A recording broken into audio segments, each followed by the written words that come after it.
মা হওয়ার পর থেকে জানতে পেরেছি, যখনই রূপসী ব্রতর কথা কানে আসে বা কেউ যদি তোমাকে ডাকে রূপসী ব্রতর জন্য, তাহলে চট করে হ্যাঁ বলে দিতে লাগে। হ্যাঁ, শরীরটা ভালো থাকাটা জরুরি অবশ্যই। আজ পৌঁছে গেছিলাম গিয়ে তার আগের দিনই পিসিমণির বাড়িতে। কারণটা ছিল আমার জায়ের ছোট্ট যে পুচি সোনাটা জন্ম দিয়েছে 19শে মে, তারই আমাদের আজ রূপসী ব্রতর আয়োজনে। তো অনেকেই বলেছে যে অনেকটাই দূর থেকে গেছি, তবে সত্যি কথা বলতে কি, আমি সাধেও যেতে পারিনি আমার জায়ের। তো সেখান থেকে আমি মনে করলাম যে পুচি সোনাকে দেখাটাও হয়ে গেল, আর যেহেতু রূপসী ব্রতর কথা শুনেছি, তো নিজেদের সন্তানের মঙ্গল কামনার জন্য 2 দিনের জন্য ঘুরেও আসলাম, আর তাছাড়া রূপসী ব্রতটাও করে ফেললাম। তো যাই হোক, 2 দিনের একটু ছুটি নিয়ে একটু বেরিয়ে পড়লাম দৈনন্দিন সংসারের কাজ থেকে। সেটা গত ভিডিওতেও তোমাদেরকে বলেছি, সেটা 2 দিনের জন্য হোক না কেন। তো মোটামুটি সকাল থেকে স্নান টান সেরে আমরা সবাই মোটামুটি এসে পৌঁছে গেছি।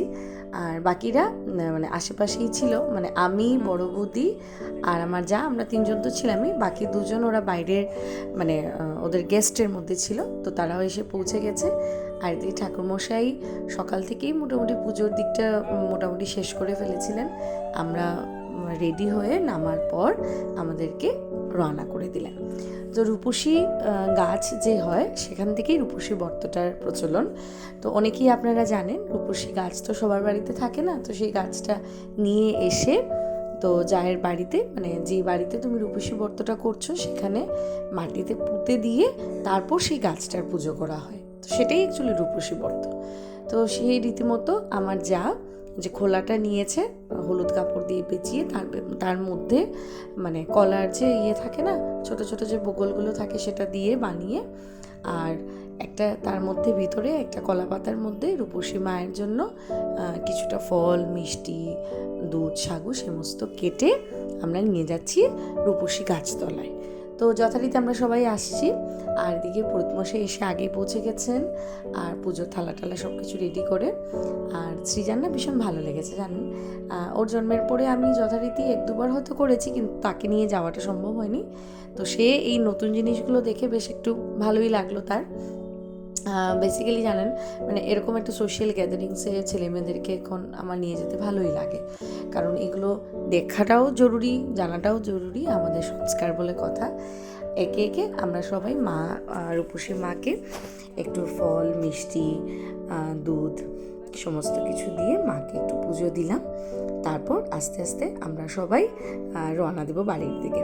তবে তার আগে একটা কথা বলে রাখি, এই যে একটা মাস আমরা যে ওষুজ পালন করি, তখন আমার যা কিন্তু সিঁদুর দেয় না মাথায়। অর্থাৎ আমরা মানে রূপসী পুজো যখন করি, তারপর যে সিঁদুরটা আমরা রূপসী গাছে আমরা দেই, গাছের ডালেও দেই, পাতায়ও দিই, সেই সিঁদুরটাই আমরা সব সধবারা মিলে, যাদের সন্তানাদি থাকে তারা সবাই মিলে এই আমরা একে অপরকে সিঁদুর পরিয়ে দিই। তো ওই দিন থেকেই মানে আমার যা সিঁদুর পরাটা শুরু করবে। তো ওই দিন এমনিতেও শাখা পলা, তাছাড়া সিঁদুর একে অপরকে দেওয়াটা খুবই জরুরি, খুবই ভালো একটা কালচার আমাদের মধ্যে। তো সেই অনুযায়ী আমরাও আমাদের 5 জনের মধ্যে সিঁদুর মানে বেটে দিলাম। তারপর আমরা আস্তে আস্তে বেরিয়ে যাচ্ছি, কারণ ওইদিকে পিসিমণি ডাক দিচ্ছে। আমরা সকাল থেকে তো উপোস করেছিলাম ব্রতর জন্য, তো সেই অনুযায়ী আমাদের প্রসাদও সব কিছু রেডি। তো আমাদেরকেও কলা পাতাই খেতে দেবে, যেরকমভাবে রূপসী মাকে আমরা পুজো দিতে সময় দেখেছিলেন আপনারা। তো সেই সমস্তভাবে আমরা এখন বাড়ি নিয়ে যাচ্ছি। আমাদের পুজোর মানে যে পুজো টুজো হয়েছে সেখান থেকে যে মিষ্টিগুলো মানে বের হয়েছে, সেগুলো আমরা সবাই মিলে প্রথমে আমরা মানে ব্রতটা যে করেছি সেটার উপোসটা আমরা ভাঙবো। তো যাই হোক, পিসিমণি এদিকে আমাদেরকে বেটে দিয়ে উনিও মোটামুটি সমস্ত কিছু আটিয়ে নিচ্ছে।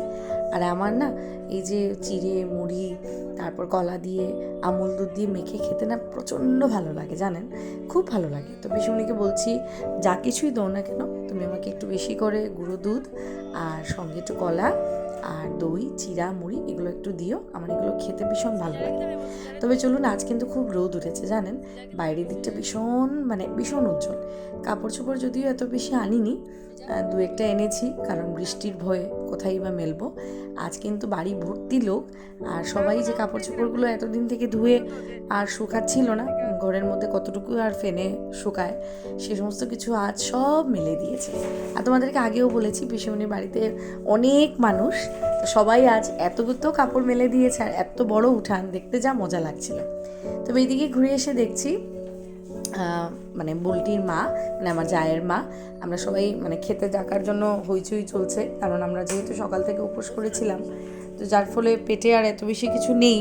সকালের খাওয়াটাও আমাদের ব্রেকফাস্টে এমন কিছু হয়নি, তাই আজ কিন্তু ভীষণ ভালো মেনু জানেন। ছোটো ছোটো মাছ দিয়ে মাছ চচ্চড়ি, বেগুন দিয়ে একটু কুচি কুচি করে পেঁয়াজ, একটু পাতলা ঝোল, আর তার সাথে ছিল বড় বাউশ মাছের আলু দিয়ে টমেটো দিয়ে একটু ঝোল। সাথে অনেক কিছু ছিল, যেমন লাউ বড়া ছিল, ডাল ছিল, চাটনি ছিল, পনির ছিল, তারপর তোমার ছিল পটল, এগুলো অনেক কিছু ছিল। কিন্তু বিশ্বাস করো, আমার এত খিদেই পেয়েছে যে আমি এত কিছু দিয়ে খাওয়ার যে কি বলবো তোমাদেরকে, খাওয়ার যেটা ইচ্ছেটা আমার ছিল না। আমার মনে হচ্ছিলো যেন আমার যেটা বেস্ট দুটো আইটেম, সেটা নিয়ে আমি পুরো আমার খাওয়াটা শেষ করে নিই। একে একে সবাই বসে পড়েছে খেতে। পিসুমনিরা এখনও বসে নেই, কারণ আমাদের বাড়ির আমার পিসুমনি ওদের বাড়ির আর কি, তো এখন আরও দুজন গেস্ট আসার বাকি, তো আসলে পিসুমনি ওরাও খেতে বসে যাবে। তো এইদিকে সবাই মোটামুটি আমরা প্রায় ওই দিন 30 থেকে 35 জন আমরা দুপুরবেলা খেয়েছি, খুব আনন্দ করেছি। আর এটাই মজা লাগে জানেন, যখন একসাথে পরিবারের সবাই বসে গল্প করে খাওয়া দাওয়া হয়। এখন একটা যুগ হয়েছে, সবাই যার যার মোবাইল ফোন নিয়ে হয় ইউটিউবে সিনেমা দেখছে, নয়তোবা ফেসবুক চালাচ্ছে, এগুলো করেই খাওয়া দাওয়া করে। সেই সমস্ত কিছু থেকে বেরিয়ে এসে যখন আমরা নিজেদের মধ্যে গল্পগুজব করে খাওয়া দাওয়া করি, খাওয়া দাওয়াটা যেন একটু বেড়ে যায়, দেখবেন আপনি দুগড়ার জন্য আপনি বেশি খেতে পারছেন। আর এদিকে সৃজা আর ওম, ওদের দুজনের খুবই মিল, তো দুজনে মিলে খুব কার্টুন দেখছে। দুপুরবেলা ওদেরকে খাইয়ে আমি একটু ছেড়ে দিয়েছিলাম, একটু খেলাধুলা করুক। এদিকে আমাদের গেস্টও এসে পৌঁছে গেছে। গেস্ট অর্থাৎ দিদিভাইয়ের বর, দাদা ভাই, ওনারাও ধর্মনগরই থাকেন। আর এদিকে দিদিভাইয়ের শাশুড়ি, ওনারা একটু আসতে লেট করার কারণে পিসুমনিওরাও খেতে বসতে পারছিল না। এখন যাই হোক, ওদেরকে খাওয়া দাওয়া দিয়ে পিসুমনিওরা বেশ এখন 3জন যা, পিসুমনির বড় যা আর ছোট যা, ওরা 3জনে মিলে এখন খেতে বসবে। তো এদিকে চলছে একটু গল্প, আড্ডা আর মজার মজার ভিডিও। অনেক দিন পর দেখা হলে কি হয়, অনেকগুলো গল্প জমে যায়। আর ধর্মনগর, শিলচর এগুলোর তো একটা গল্প আছেই, আড্ডা আছেই। তো সে সমস্ত কিছু মিলিয়ে দিনটা বেশ ভালো কাটালাম। আর এইদিকে কুটি পিসি ওদের দুজনকে নিয়ে বেশ আনন্দে মেতে উঠেছে। এটা বড় উঠান, তো কানামাছি বু আমরা সকালবেলা ছোটোবেলা আমরা খুব খেলেছি, তোমরাও সবাই জানো। তো আজ এটা খুব মজার আনন্দ দিন কাটালাম, তোমাদের সাথেও ভাগ করে নিলাম কিছু মুহূর্ত। দেখা হবে নতুন আরেকটি ব্লগে, নতুন কোনোভাবে। ততক্ষণ অবধি ভালো থেকো তোমরা সবাই, সুস্থ থেকো, আনন্দে রেখো নিজেকেও, অন্যদেরকেও। ততক্ষণ অবধি টাটা, দেখা হচ্ছে পরবর্তী ব্লগে।